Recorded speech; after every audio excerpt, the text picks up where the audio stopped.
తొలిపలుకు channel కు స్వాగతం. నేను లాలిత్య. నేటి ముఖ్యాంశాలు చూద్దాం. భారత్ యుఏఈ మధ్య కీలక వ్యూహాత్మక ఒప్పందాలు, ఇంధన భద్రత, రక్షణ పెట్టుబడులపై మోదీ యుఏఈ అధ్యక్షుడి కీలక చర్చలు. నెదర్లాండ్స్ లో ప్రధాని మోదీకి ఘన స్వాగతం. ది హేగ్ లో ప్రవాస భారతీయులతో భేటీ, ఆకట్టుకున్న సాంస్కృతిక కార్యక్రమాలు. పాకిస్తాన్ కు భారత ఆర్మీ చీఫ్ ఘాటు హెచ్చరిక. ఉగ్రవాదానికి మద్దతు కొనసాగితే తీవ్ర పరిణామాలు తప్పవన్న ఉపేంద్ర ద్వివేది. స్వచ్ఛాంధ్ర స్వర్ణాంధ్రతో సమాజంలో మార్పు తీసుకొస్తాం. పేదరికం లేని రాష్ట్ర నిర్మాణమే లక్ష్యమన్న సీఎం చంద్రబాబు. నల్లగొండ జిల్లాలో విషాద ఘటన. బోరుగుంతలో పడిన బాలుడిని కాపాడే యత్నంలో తాత మృతి. పోక్సో కేసులో భగీరథ్ కు హైకోర్టులో చుక్కెదురు. బాధితురాలు మైనర్ అని ధృవీకరించిన కోర్టు. బెయిల్పై ఉత్కంఠ. దీనస్థితిలో ప్రముఖ నటి పావలా శ్యామల. డబ్బులు లేక ఆసుపత్రిలో చేర్పించకపోవడంతో రోడ్డుపై కుప్పకూలిన నటి. పెట్రోల్ డీజిల్ ధరల పెంపుపై రేవంత్ రెడ్డి ఆగ్రహం. ఇరాన్ ఇజ్రాయిల్ యుద్ధాన్ని సాకుగా చూపొద్దంటూ కేంద్రంపై విమర్శలు. నీట్ పేపర్ లీక్ పై కేంద్రంపై శ్రీధర్ బాబు తీవ్ర విమర్శలు. విద్యార్థులకు కేంద్ర ప్రభుత్వం క్షమాపణ చెప్పాలంటూ డిమాండ్. ప్రపంచ సంక్షోభంలోనూ భారత్లో పరిస్థితులు అదుపులోనే ఉన్నాయి. పెట్రోలియం రంగ నిర్వహణపై ప్రశంసించిన యోగి ఆదిత్యనాథ్. బాలికల భద్రత, విద్య తనకు అత్యంత ప్రాధాన్యం. లఖ్పతి భీటియా యోజన ప్రకటించిన ఢిల్లీ సీఎం రేఖా గుప్తా. ఐపీఎల్ టికెట్ల పేరుతో సైబర్ మోసాలపై హెచ్చరిక. ఎస్ఆర్హెచ్ ఆర్సీబీ మ్యాచ్ క్రేజ్ వాడుకుంటున్న కేటుగాళ్లు.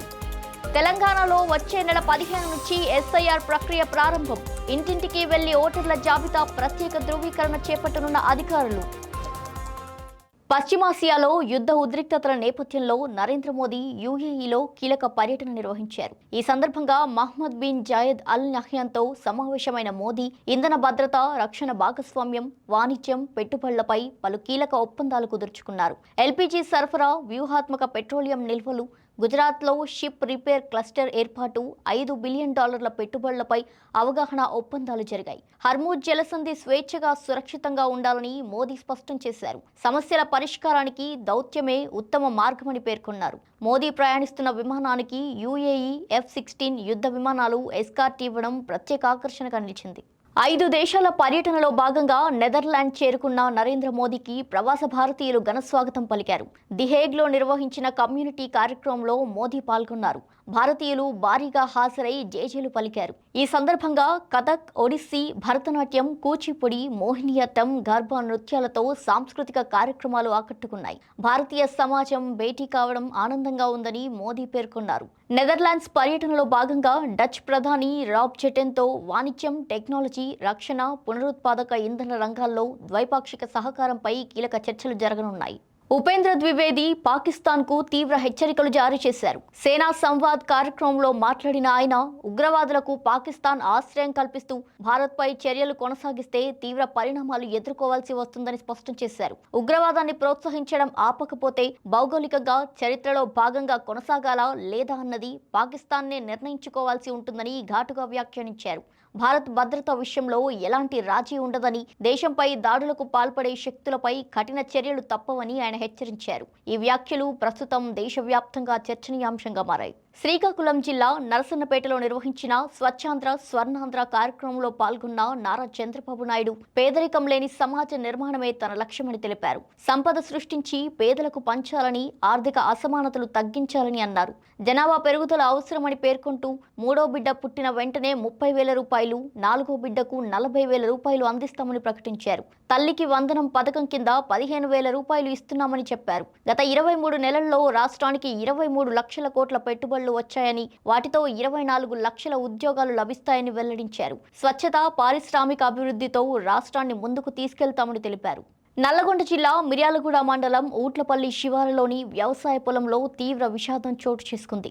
4 ఏళ్ల బాలుడు ప్రమాదవశాత్తు బోర్ గుంతలో పడిపోయాడు.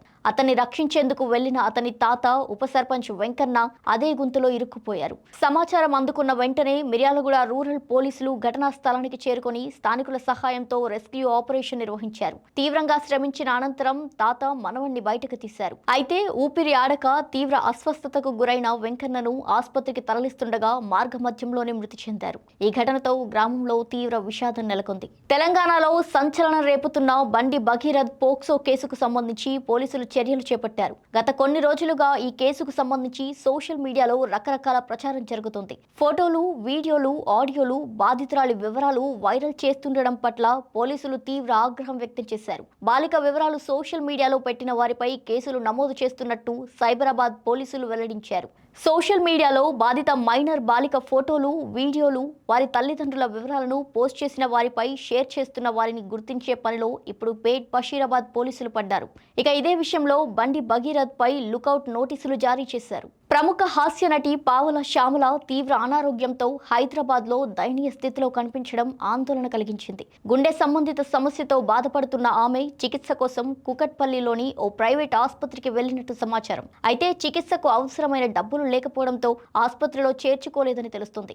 అనంతరం ఆమెను తీసుకెళ్లిన క్యాబ్ డ్రైవర్ మధ్యలోనే రోడ్డుపై వదిలేసి వెళ్లిపోయినట్టు ఆరోపణలు వినిపిస్తున్నాయి. అర్ధరాత్రి సమయంలో ఫుట్పాత్ పై పడి ఉన్న ఆమెను గుర్తించిన స్థానికులు పోలీసులకు సమాచారం అందించారు. పోలీసులు, స్వచ్ఛంద సంస్థల సహకారంతో ఆమెను ఆసుపత్రికి తరలించి చికిత్స అందిస్తున్నారు. తెలంగాణ ముఖ్యమంత్రి రేవంత్ రెడ్డి పెట్రోల్, డీజిల్ ధరల పెంపుపై తీవ్ర ఆందోళన వ్యక్తం చేశారు. ఈ పెంపు సామాన్యుల పాలిట పిడుగుపాటులా మారిందని, నిత్యావసర వస్తువుల ధరలపై తీవ్ర ప్రభావం చూపుతుందని పేర్కొన్నారు. సామాజిక మాధ్యమమైన ఎక్స్ లో స్పందించిన ఆయన ఇరాన్, ఇజ్రాయెల్ యుద్ధాన్ని సాకుగా చూపించి ధరలు పెంచడం ప్రజల నడ్డి విరిచే చర్య అని పేర్కొన్నారు. ఎన్నికలకు ముందు ధరలు పెంచబోమని చెప్పి ఫలితాలు వచ్చిన కొద్ది రోజుల్లోనే పెంపు చేపట్టడం విశ్వాసఘాతకమని మండిపడ్డారు. పెంచిన పెట్రోల్, డీజిల్ ధరలను వెంటనే ఉపసంహరించుకోవాలని కేంద్ర ప్రభుత్వాన్ని డిమాండ్ చేశారు. నీట్ పేపర్ లీక్ ఘటనపై హైదరాబాద్లో మంత్రి శ్రీధర్ బాబు కేంద్ర ప్రభుత్వంపై తీవ్ర విమర్శలు గుప్పించారు. లక్షలాది మంది విద్యార్థుల భవిష్యత్తుతో బీజేపీ ప్రభుత్వం ఆటలాడిందని ఆరోపించారు. వైద్య విద్య కోసం 2 నుంచి 5 సంవత్సరాల పాటు కష్టపడి చదివిన విద్యార్థుల కెరీర్లను ఈ ఘటన దెబ్బతీసిందన్నారు. నీట్ వంటి జాతీయ స్థాయి పరీక్షలోనే ఇలాంటి ఘటనలు చోటు చేసుకోవడం ఆందోళనకరమని, దీంతో యూపీఎస్సీ సహా ఇతర జాతీయ పరీక్షల విశ్వసనీయతపై కూడా అనుమానాలు వ్యక్తమవుతున్నాయని తెలిపారు. నీట్ పేపర్ లీక్ కు కేంద్ర ప్రభుత్వమే పూర్తి బాధ్యత వహించాలని, విద్యార్థులకు క్షమాపణ చెప్పి స్పష్టమైన వివరణ ఇవ్వాలని డిమాండ్ చేశారు. గోరఖ్పూర్ అంతర్జాతీయ క్రికెట్ స్టేడియం తొలిదశ శంకుస్థాపన కార్యక్రమంలో పాల్గొన్న యోగి ఆదిత్యనాథ్ ప్రపంచవ్యాప్తంగా నెలకొన్న పశ్చిమాసియా సంక్షోభంపై స్పందించారు. ప్రస్తుతం ప్రపంచం అనిశ్చితి, అశాంతి పరిస్థితులను ఎదుర్కొంటోందని, పెట్రోలియం ఉత్పత్తుల ధరలు రికార్డు స్థాయికి చేరాయని పేర్కొన్నారు. అయితే ప్రధాని నరేంద్ర మోదీ నాయకత్వంలో కేంద్ర ప్రభుత్వం సమర్థంగా పరిస్థితులను ఎదుర్కొంటుందన్నారు. ముఖ్యంగా కేంద్ర పెట్రోలియం శాఖ మంత్రి హర్దీప్ సింగ్ పూరి చక్కటి నిర్వహణతో సామాన్యులకు ఉపశమనం కల్పించేందుకు కృషి చేశారని ప్రశంసించారు. గత 60 రోజుల గ్లోబల్ సంక్షోభ సమయంలో కూడా దేశంలో సరఫరా వ్యవస్థను సజావుగా కొనసాగించారని తెలిపారు. ఢిల్లీలోని ఆర్కేపురంలో నిర్వహించిన సైకిళ్ల పంపిణీ కార్యక్రమంలో పాల్గొన్న సీఎం రేఖా గుప్తా బాలికల కోసం లఖ్పతి బీటియా యోజనను ప్రకటించారు. ముఖ్యమంత్రిగా బాధ్యతలు చేపట్టిన తర్వాత తనకు అత్యంత ముఖ్యమైన అంశాలు బాలికల భద్రత, విద్య, గౌరవమని తెలిపారు. ఈ పథకం కింద కుటుంబంలో ఆడపిల్ల పుట్టినప్పుడు ప్రభుత్వం 11,000 రూపాయలను ఆమె ఖాతాలో జమ చేస్తుందని తెలిపారు. అనంతరం మొదటి తరగతి నుంచే 6వ తరగతి, 9, 11, 12 తరగతులతో పాటు కాలేజీ దశలో కూడా ఆర్థిక సహాయం అందిస్తామని వెల్లడించారు. గ్రాడ్యుయేషన్ పూర్తయ్యే సమయానికి బాలిక ఖాతాలో సుమారు 1,25,000 రూపాయలు ఉండేలా ప్రభుత్వం చర్యలు తీసుకుంటుందని తెలిపారు. మే 22న హైదరాబాద్ ఉప్పల్ వేదికగా జరగనున్న Sunrisers Hyderabad, Royal Challengers Bengaluru మ్యాచ్కు ఉన్న క్రేజ్ను సైబర్ కేటుగాళ్లు దుర్వినియోగం చేస్తున్నారని సజ్జనార్ హెచ్చరించారు. అధికారిక టికెటింగ్ భాగస్వామి డిస్ట్రిక్ట్ యాప్ను పోలిన నకిలీ యాప్స్, వెబ్సైట్లు సృష్టించి తక్కువ ధరకే టికెట్లు ఇస్తామని మోసం చేస్తున్నట్టు తెలిపారు. మ్యాచ్ టికెట్ల కోసం సోషల్ మీడియాలో వచ్చే అనధికార లింకులను నమ్మవద్దని సూచించారు. ఫేక్ యాప్స్, వెబ్సైట్లపై పోలీసులు నిఘా ఉంచినట్టు వెల్లడించారు. ఇలాంటి మోసాలపై సమాచారం ఉంటే వెంటనే పోలీసులకు ఫిర్యాదు చేయాలని ప్రజలకు సూచించారు. తెలంగాణలో ప్రత్యేక సమగ్ర ఓటర్ల జాబితా సవరణ ప్రక్రియ జూన్ 15 నుంచి ప్రారంభమవుతుందని రాష్ట్ర ప్రధాన ఎన్నికల అధికారి సుదర్శన్ రెడ్డి తెలిపారు. జూన్ 25 నుంచి జూలై 24 వరకు BLOలు ఇంటింటికి వెళ్లి ఎన్యూమరేషన్ ఫారాలు అందజేస్తారని చెప్పారు. జూలై 31న డ్రాఫ్ట్ ఓటర్ల జాబితా విడుదల చేసి అభ్యంతరాల పరిశీలన అనంతరం అక్టోబర్ 1వ తేదీన తుది జాబితా ప్రకటిస్తామని వెల్లడించారు. మరోవైపు మహేష్ కుమార్ గౌడ్ నేతృత్వంలో కాంగ్రెస్ నాయకులు SIR పారదర్శకంగా నిర్వహించాలని విజ్ఞప్తి చేశారు. ఇక ఇదే సమయంలో BRS working president KTR SIR ప్రక్రియ ద్వారా మైనార్టీల ఓటు తొలగించే ప్రయత్నాలు జరగొచ్చని ఆరోపించారు. ఇవి వాల్టి బులెటిన్ డీటెయిల్స్. మరో బులెటిన్తో మళ్ళీ కలుద్దాం. చూస్తూనే ఉండండి తొలి పలుకు న్యూస్.